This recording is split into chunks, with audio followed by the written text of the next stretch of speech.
चला कोण कोण वाट बघतंय की मी अनारसे कधी बनवते, तर चला 2 दिवस छान माझं मस्त पीठ मुरलं होतं. म्हणलं आज अनारसे बनवून घेते. जास्त नाही, मला थोडेच बनवायचे होते कारण की ह्यानंतर मला जायचं होतं हॉस्पिटलला. ऑलरेडी तिथं 5 वाजले होते आणि 6 वाजता मला जायचं होतं. म्हणून मला एका तासात जास्त नाही, थोडंच पीठ घेतलं होतं आणि छान मस्त हाताला थोडंसं पाणी घेतलं आणि मळून घेतलं. हाताला पाणी लावूनच मळल्यामुळे ते छान मस्त ओलं झालं होतं आणि त्यानंतर पटापट मी अनारसे बनवून घेतले. जास्त नाही, थोडं थोडंच कढईमध्ये तेल टाकलं होतं, जेणेकरून अनारसा चांगला फुगला पाहिजे. अनारसे मस्त माझी रेडी झाली होती. मी पहिल्यांदा गूळ टाकून अनारसे बनवते, नाही याच्या अगोदर ना मी साखराचेच अनारसे बनवून पाहिले होते. गुळाच्या याला थोडासा प्रॉब्लेम झाला, पण ठीक आहे, चांगले झाले होते, खायच्या लायकीचे झाले होते. त्यानंतर मी रात्री हॉस्पिटलला गेले, त्यानंतर मी काही शूट नाही केलं. त्यानंतर दुसऱ्या दिवशी सकाळी मस्त इथे मी नाश्ता बनवायला घेतला होता. शेंगदाण्याची छान चटणी बनवून ठेवली. इथं इडलीचं पीठ होतं, त्याच्यामध्ये टमॅटो, कांदा, कोथिंबीर टाकून घेतली. चवीनुसार मीठ टाकलं, कारण की मला बनवायचं होतं उत्तापा. आणि आता तांदळाच्या पिठाचा उत्तापा खायला खरंच खूप छान लागतो रव्यापेक्षा.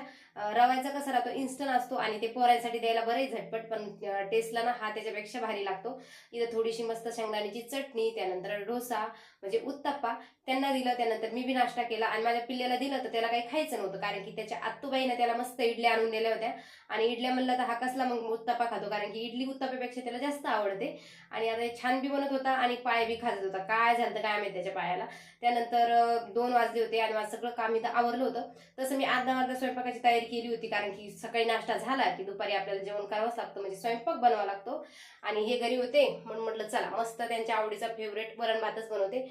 आणि तसं मला बी वरण भात आता खायला छान लागतो. आणि म्हटलं समर्थाचं बी होऊन जाईल म्हणून मस्त इथं मी वरण बनवलं. साईडला इथं मस्त भात बनवला.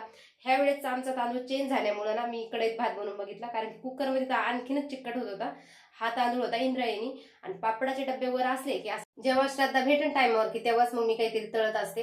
तर आज म्हटलं चला भाजीला काहीच बनवत नाही, तसं बी माझा सर्व भाजीपाला संपला होता. मस्त म्हणलं पापडच फ्राय करून घेते. आणि उडदाचे पापड खायला वरण भातासोबत छानच लागतात. तसं ते कोणत्याही गोष्टीसोबत खायला छानच लागतात उडदाचे पापड. आणि उडदाचे पापड तळून घेतले. इथं कैऱ्या कट करून घेतल्या आणि त्यानंतर सगळं जे पसारा होता ना हॉलमध्ये नेऊन ठेवला. इथं आम्ही लाईट बंद केलता कारण की माझं पिल्लू झोपलेलं होतं. आणि त्यानंतर लगेच आम्ही जेवायला बसलो. वरण भात, मस्त कैरी होती आणि पापड. चला तर बाय. श्री स्वामी समर्थ.